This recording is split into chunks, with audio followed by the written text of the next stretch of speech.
classes at school. So this is fourth in a series, South American Gang Activity in Putnam County, ? More specifically, Tren de Aragua. Let's go. Now, even though this video is going to be on Tren de Aragua, the focus of the video is on officer safety, because these two things are not mutually exclusive, as we're going to see. To a police commander, there is nothing more important than officer safety. Nothing. Whether it's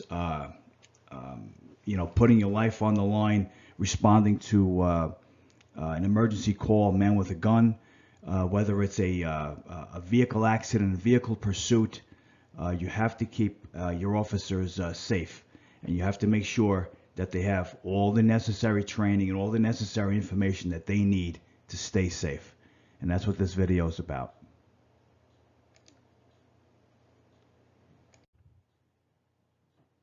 Now, what's a green light? A green light is a term used by gang members when a gang has a hit on them or a hit on someone. It's basically giving the go-ahead to murder someone.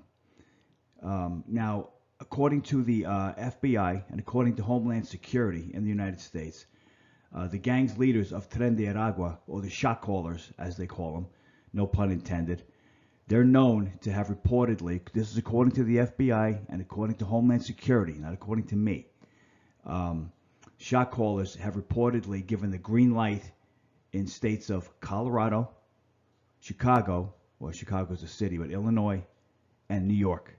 Put a green light on any American police officer in those states for any reason or for no reason. The green light themselves was issued probably sometime over the summer, or that's when the FBI and Homeland Security became aware of it, and this information went out to police departments all around the country. Since that green light has been issued, 3 New York City police officers have been shot. One member of Tren de Aragua, shot 2 NYPD members. He shot an officer and he shot a sergeant in the same incident. When he was questioned by detectives, he gave the statement that he was part of Tren de Aragua and he was under orders from his government being Tren de Aragua, not us, that he was under orders on a green light, and he had the opportunity. He was approached by 2 officers and he took it. I can't think of anything more important than that officers have to know what they're facing. So, as was previously mentioned, according to Department of Homeland Security, Venezuelan Tren de Aragua has been given the green light to attack American police. These are the individuals that our police officers are up against.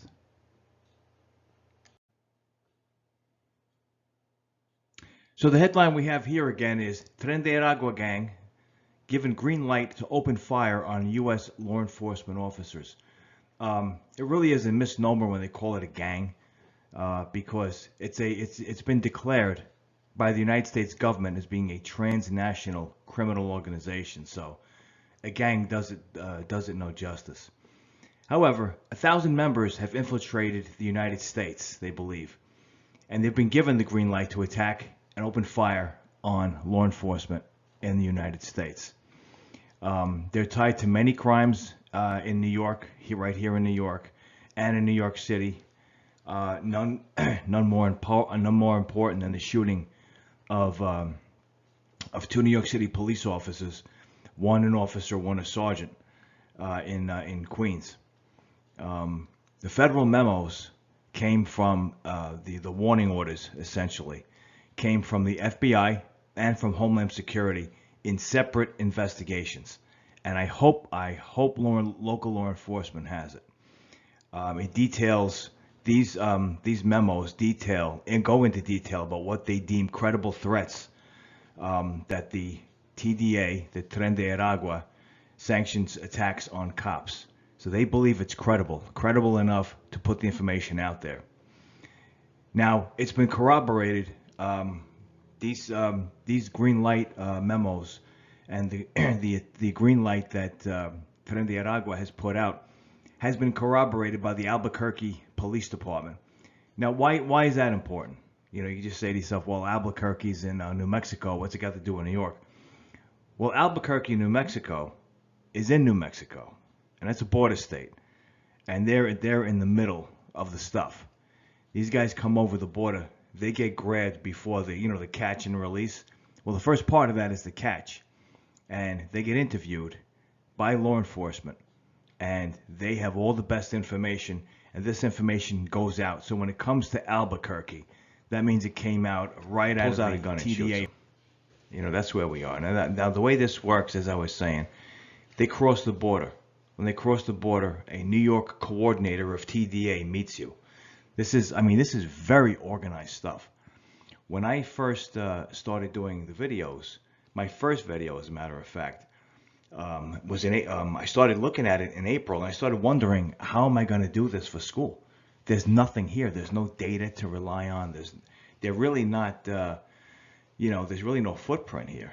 And what they really lacked is something that they don't lack now, and that's structure. In the last 8 months, this gang has really developed structure. Like I said, they come across the border. There's a Tren de Aragua coordinator waiting for them, deciding what cities they're going to go to and what jobs they're going to have when they get there. And I'm not talking about landscaping and plumbing jobs. I'm talking about transnational criminal organization jobs.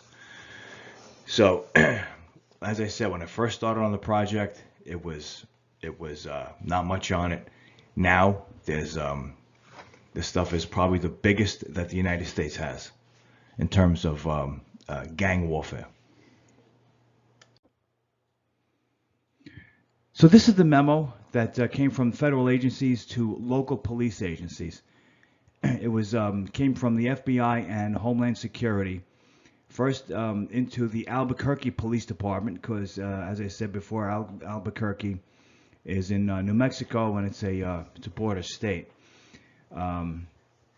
It comes from, apparently, according to the memo, it comes from credible human sources that the FBI itself considers credible.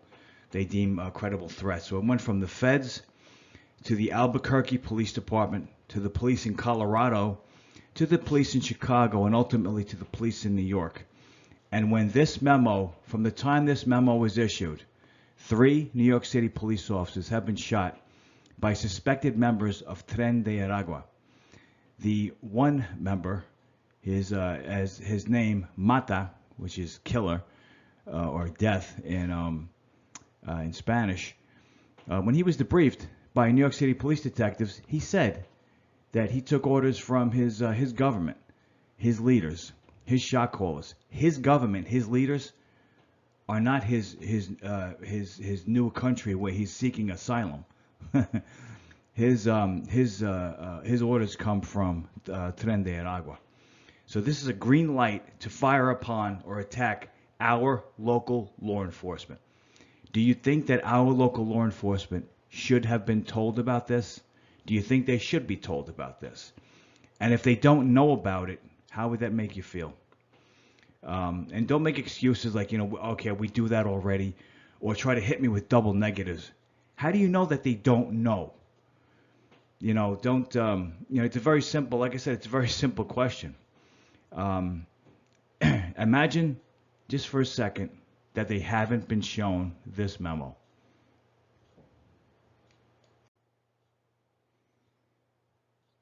So this is a joint intel bulletin regarding the expansion of Tren de Aragua across the United States and the challenges that it presents. Okay, so the key findings of this intel bulletin are threefold. Number one, it's difficult to assess Tren de Aragua threat and the areas of the impact due to challenges identifying them. They've started to instruct their younger members not to get all these tattoos that have previously identified these members as members of Tren de Aragua. Unlike other groups like, say, MS-13, and especially like Latin Kings that basically It's written all over their face, I am a Latin king. These guys seem to have plans to stay here for a while and to thrive. The second key finding is Tren de Aragua's violent tendencies continue to evolve. It continues to get worse and worse and worse. They're not sending their best over here. You have to remember where they come from. If you're going to study, this isn't a gang. It's a transnational criminal organization. And if you're going to study it and you're going to try to combat it here, you have to understand it. So the story starts in Venezuela, not here. And it starts in the Tocaron prison in the Aragua section of Venezuela. I've described this on other videos. I'm not going to go through it again. But the third key finding here is Tren de Aragua actively participating in lower level fraud schemes and theft schemes and forwarding back money to South America, as you see here. And that was something that I had explained previously, is they do these cell phone robberies, and they grab the cell phone from you. They're looking for people that are talking on the phone, and they grab the phone, and then they have the guy, he keeps tapping it and tapping it to keep it open. He has somebody standing by, gives that person the phone, he hands it off. That person within a couple of minutes can clear out your bank accounts. These guys are really good. They've done it multiple times in New York City. It's really an issue. So the conclusion here is that the National Gang Intel Center states that the Tren de Aragua, down here, Tren de Aragua, follows other migrant gangs or other migrant groups really to the United States, and in our case to New York, and then assimilates into that group. And this is exactly what I put out on my, I believe on my first video. This is exactly what I was saying. We have a town here, we have a village called Village of Brewster, and these people are Guatemalan, and for the most part, these guys have come here, the Guatemalans have come here. They are, for the most part, illegal, but they've come here and they're trying to work and they send money back to their homes, and that's the extent of it. Tren de Aragua comes here, and what they're going to do is exactly what this intel bulletin is explaining and warning off. They're going to try to assimilate and basically hide in a place called, if they come to Putnam, they're going to hide in a place called like Brewster, New York. They're going to pretend to be Guatemalan. Because of our ignorance, we're not going to know the difference. We've ignored that community for years. We don't have any contacts in there. That should have been set up a long time ago. If we sit with them and we talk to them, because I have talked to them and I have spoken to them in their native tongue, in Spanish. If you speak to them, they will help us. They will help us, and they will warn us when Venezuelans start showing up, pretending to be Guatemalans. They're not going to want their name dragged through the mud like that. They will explain to us what's going on. They will help us, but we have to make that first step. Now, again, as I explained in my first video, I know what's going to be said. We do that already. We have a guy who spoke to a guy who knows a guy who heard of a guy who went to go see a guy. I hear it all the time. We do that already. No, you don't. If something isn't in writing, it doesn't exist. That was always that was always what I was instructed in the New York City Police Department. And it, excuse me, and it always turned out to be true. It always turned out to be true. Somebody, that's why they invented CompStat, because then you had to get up there at the podium in front of 150 captains and above, and you had to explain everything that you were doing, and everything that you were saying was not only popping up on 7 movie screens behind you, but the Deputy Commissioner of Operations, the guy who runs CompStat, he has 145 detectives working for him who's verifying everything that you're saying. So there's no room for lying. There's no room for padding the books. And if you try to come off with something like, we do that already, I'm telling you, you're out the door. So I have that type of mentality. That's what I bring to the table here. And that's why you should bring that mentality to the table. And we shouldn't accept things like that. We need to know if there's been any inroads made into the village of Brewster, and if there are, we need to make contact with them. It's not that difficult. This is basic stuff, man. This is basic police work. I'm hoping it's happening. I'm hoping we're doing it. But if we're not, then kind of shame on us.